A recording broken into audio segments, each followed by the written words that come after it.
Vas-y. Derrière vos chiffres, vos logiques, il y a une réalité. Il y a notre réalité. La réalité de tous ceux qui créent les richesses de l'entreprise. Le quotidien des salariés, c'est l'austérité en permanence. C'est la casse des emplois, l'attaque des droits et garanties collectives, la destruction des conquis sociaux, un projet financier qui ne sert que l'intérêt des plus riches, le plan Bompard. Le quotidien des salariés, c'est la répression, les pressions, les licenciements. Le quotidien des travailleurs, c'est la précarité, la pauvreté qui ne cesse de gagner du terrain. C'est la peur au ventre d'aller travailler. C'est des risques psychosociaux et physiques qui continuent à exploser. Pas un jour ne passe sans qu'un sujet majeur ne vienne percuter notre quotidien de travail, notre devenir, notre avenir. Dans un même temps, l'entreprise et les dividendes se portent plutôt bien.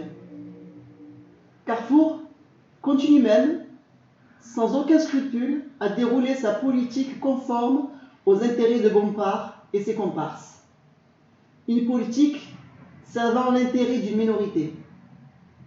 Dans ce contexte, sans aucune retenue, vous tentez de nous expliquer à nouveau que les caisses de l'entreprise seraient trop vides pour augmenter nos salaires, qu'il faudrait tenir compte d'un contexte sanitaire et économique, que le plan Bompard n'est rien d'autre qu'une fatalité.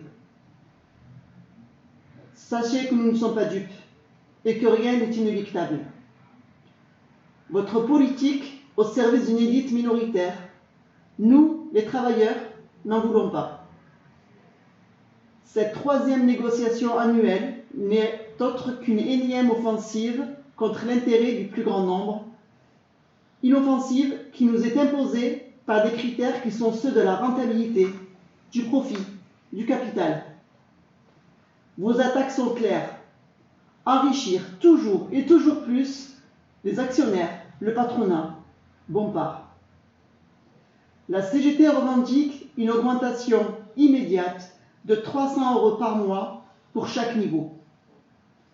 Il est inacceptable que les salariés Carrefour soient privés durablement de conditions de vie décentes en frôlant les seuils de pauvreté alors qu'ils travaillent et qu'ils permettent au plus grand nombre d'assurer la possibilité de se nourrir.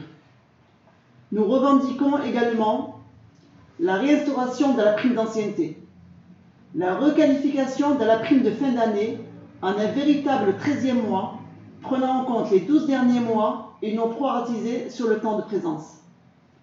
La suppression de la clause d'ancienneté d'1 an pour l'attribution de la prime de vacances et du 13e mois pour les nouveaux embauchés. Un niveau 3C pour tous les métiers. Nous vous rappelons qu'en tant qu'organisation syndicale, notre mandat est de porter au plus haut l'intérêt de la classe des travailleurs et non celle de la finance. De gagner le progrès social dans l'intérêt du plus grand nombre au travers d'une autre répartition des richesses, une répartition de classe. Ainsi, pour la CGT, il y a urgence à changer de cap, changer de politique, ne plus moduler les effets de la crise comme vous le faites, mais s'attaquer à ses causes, trouver des solutions, soit la satisfaction des besoins, la démocratisation de l'entreprise sur des bases de classe. Comme disait notre ancien secrétaire général Henri Krasuki, la régression sociale ne se négocie pas, elle se combat.